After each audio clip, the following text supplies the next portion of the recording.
মন্দিরে গিয়ে ওই সুন্দরের ফাঁদে পড়লো সুদীপা। বাঁচাতে গিয়েই শেষমেশ সুদীপাকে সিঁদুর পরাতে বাধ্য হলো আদিত্য।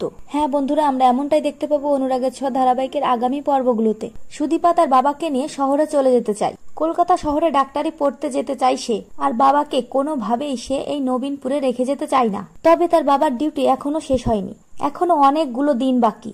আদিত্যকে কড়া কথা শোনালেও আদিত্য সুদীপাকে স্পষ্ট করে বুঝিয়ে দেয় যে হিমাদ্রি বাবুকে এখন ছুটি দেওয়া সম্ভব নয়।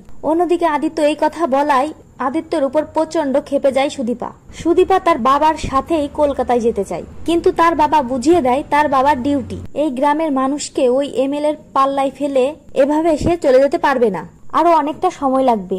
এই গ্রামের পরিস্থিতি ঠিক হলে তবেই সে তার মেয়ের কাছে শহরে যাবে। সুদীপা খুব ভালো করেই বুঝতে পারে এই বিপদ থেকে একমাত্র তাকে মা কালী রক্ষা করতে পারে, তাই মায়ের মন্দিরে যেতে চায় সুদীপা।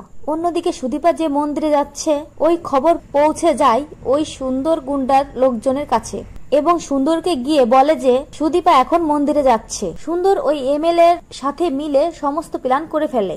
ওই মন্দিরে আজ সে সুদীপাকে বিয়ে করবে। বিয়ের সমস্ত ব্যবস্থাই করে ফেলে ওই মন্দিরে সুন্দর।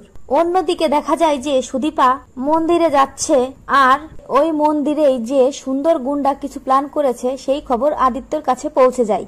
আদিত্য বুঝতে পারে যে হিমাদ্রি বাবুর মেয়ে বিপদে পড়তে চলেছে, তাই সেই বিপদ থেকে সুদীপাকে বাঁচানোর জন্য আদিত্য দেবদূতের মতো ওই মন্দিরে হাজির হয়। ততক্ষণে ওই সুন্দরদের ফাঁদে পড়ে যায় সুদীপা, এবং সুন্দর জোর জবরদস্তি করে সুদীপাকে সিঁদুর পরাতে যায়। দেবদূতের মতো হাজির হয়ে আদিত্য ওই সুন্দরকে আচ্ছা মতো ধোলাই করে। ধোলাইয়ের এক পর্যায়ে আদিত্যর হাত থেকে ওই সিঁদুরটা সুদীপার সিঁথিতে গিয়ে পড়ে, এবং সুদীপার সিঁথি রাঙা হয়ে যায়। মন্দিরে আদিত্যর হাতে সিঁদুরে রাঙা হয়ে যায় সুদীপার সিঁথি।